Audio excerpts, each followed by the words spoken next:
Hi, welcome back to the garden. Today is Friday, November 25th. Why mulch? Well, when I started this adventure, I thought this will smother out the weeds, this will smother out the grass, but smother is not the right word. You know what? While I go ahead and work off some of this purple sweet potato pie from last night, let me tell you this story about mulch. Right here is a perfect example. Yesterday we looked at the radishes that were sprouting. Not to be outdone, we've got kale and more beets.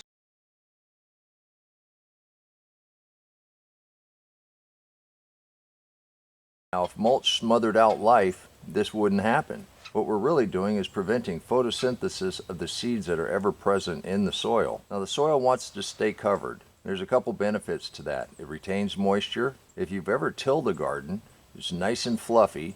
The first time you get a good rain, you can't walk on it. It's a big, boggy, muddy mess, just like a mud pie.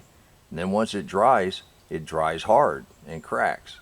With the mulch, that rain comes down, it absorbs in, it holds it, it stays nice and loose. I had a person from a garden club tell me, enough with the mulch, till that stuff in and get to planting. Well, that's not exactly how it works. If you till in the leaves, you till in the wood chips, you can raise the acidity, you can bind up nitrogen, but when you put it out on top, just like in the forest, it breaks down naturally. And what it does is it feeds the life in the soil. And I know I've talked a lot about the life in the soil.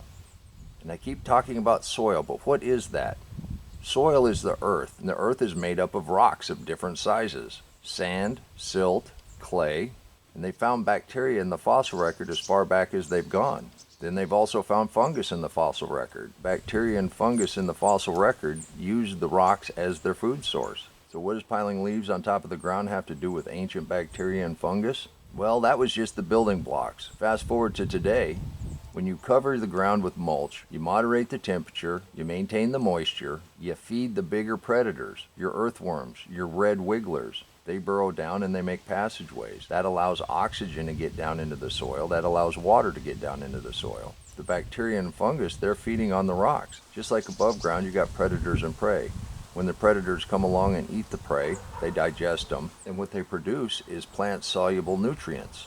So fast forward to today, where the prairies and the forests are covered in plants. In nature, plants and the bacteria and the fungus have created a bond. And as you know, the plant uses the energy from the sun through photosynthesis to grow. They also produce sugars which go down into the roots, which they trade to the bacteria and the fungus. They have a symbiotic relationship. Now, if a plant needs boron, iron, any of the 42 minerals that a plant needs to be healthy, it'll send a signal through its roots and the kind of sugars that it produces, and it'll attract that kind of bacteria. And that bacteria will happily take and make enzymes and dissolve that out of the clay, sand, or silt, and then when they're eaten, that becomes plant available.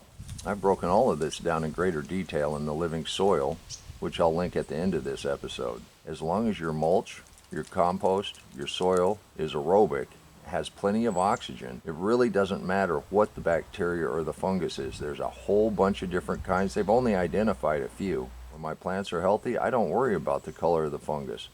Actually, we get a bunch of mushrooms of different kinds. I'm just happy to have that life. On the other hand, if your plants aren't doing well, that may be a sign that it's anaerobic, where it's not getting the oxygen it needs, because there are a bunch of bad bacteria and bad funguses. There's also bad predators, and they live in that compaction layer where they don't get any oxygen. This will be going on our 5th summer doing this. Our goal is to have 4 to 6 inches of mulch when we pull it back to plant. I'm putting it on a lot heavier than that, but by the time we're ready to plant in the spring, it will be down to 4 to 6 inches. It's amazing how fast the life in the soil will take and utilize the mulch. Now, you've got purists that'll say just use wood chips, or just use leaves, or just use hay. I've never been able to get enough of any one of those things to cover the entire garden. I just mix it all together, and you've seen the results. Well, that's all the leaves I have raked up for today. I'm going to go ahead and rake some more this afternoon. I might get a little bit more out here. But we've got that back corner done. We've got this started.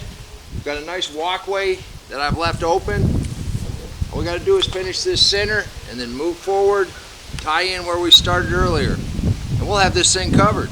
But I do want to thank you for stopping by and helping me get a few leaves out here, work off some of that purple sweet potato pie that we ate yesterday. And until next time, remember, take care of yourself, take care of your family, and God bless you. Come on, let's plant. Let's go plant garden.